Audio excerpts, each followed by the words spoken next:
Selon l'espèce d'arbre et selon l'intensité lumineuse, la photosynthèse et la respiration sont plus ou moins importantes. Le point de compensation de la lumière est l'intensité lumineuse à laquelle le CO2 consommé par la photosynthèse est égal au CO2 rejeté par la respiration. Au-dessus de cette intensité lumineuse, la plante rejettera plus de CO2 qu'elle n'en consomme, devenant ainsi une source nette de gaz carbonique.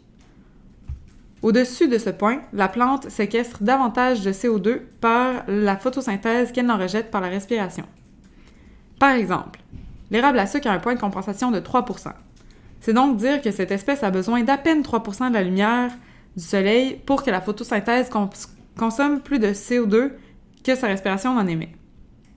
Ainsi, l'érable à sucre est considéré comme une espèce très tolérante à l'ombre puisque sa photosynthèse demeure efficace même sous une faible lumière. À l'opposé, le pin ponderosa, avec un point de compensation de 30%, est considéré comme intolérant. Il lui faut au moins 30% de la lumière pour qu'il ait un bilan positif de photosynthèse par rapport à sa respiration. Il est logique de penser que plus il y aura de lumière disponible, plus il y aura de photosynthèse si les éléments ne sont pas limitatifs. C'est vrai, mais seulement jusqu'à une certaine intensité lumineuse, qui varie d'une espèce à l'autre. Les feuilles n'utilisent qu'une toute petite partie de la lumière incidente pour le processus de photosynthèse. Ainsi, les feuilles sont généralement saturées en lumière à des valeurs inférieures à 50% de la lumière incidente par temps ensoleillé. Cependant, le même phénomène n'est généralement pas observé lorsque toutes les feuilles de la cime d'un arbre sont considérées. En effet, l'ombre créée par les feuilles de la partie supérieure sur les feuilles du bas de la cime fait en sorte que peu importe l'intensité lumineuse, toutes les feuilles ne sont pas saturées en même temps. Donc, le taux de photosynthèse de la cime d'un arbre continue généralement d'augmenter parallèlement à l'augmentation de l'intensité lumineuse incidente. Ainsi, elle n'atteint pas un plateau comme dans le cas d'une feuille individuelle. Il s'agit d'un élément d'importance que le sylviculteur doit considérer puisqu'il contrôle l'accès à la lumière. La lumière n'est qu'un facteur parmi tant d'autres qui influence la photosynthèse. Il y a également la température, l'eau et la disponibilité en dioxyde de carbone et en oxygène.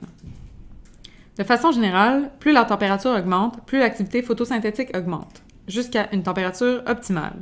Au-dessus de cette température, on observe une baisse de l'activité photosynthétique. Le sylviculteur n'a pas d'impact direct sur la température régionale, par contre, il peut contrôler l'espacement entre les arbres, ce qui a un impact sur les conditions météorologiques observées dans le couvert forestier. Pour l'eau, il est difficile d'établir si un déficit hydrique peut avoir un effet direct sur le taux de photosynthèse puisque la quantité réellement nécessaire pour le processus de la photosynthèse est petite, alors que la quantité d'eau nécessaire pour maintenir un arbre en vie est beaucoup plus grande. Ainsi, un déficit hydrique aura d'autres conséquences, qui, indirectement, diminueront la photosynthèse. Un déficit hydrique peut survenir lorsqu'il y a une forte demande évaporative dans l'atmosphère pendant le jour, ce qui peut provoquer la fermeture des stomates. Aussi, les concentrations élevées d'oxygène dans l'atmosphère peuvent inhiber la photosynthèse. Ce phénomène est relié au taux de respiration plus élevé en présence de lumière. On voit une augmentation de la photosynthèse quand les concentrations de dioxyde de carbone sont élevées. Comme dans le cas de saturation dans la lumière, une courbe de saturation de dioxyde de carbone a un point de compensation.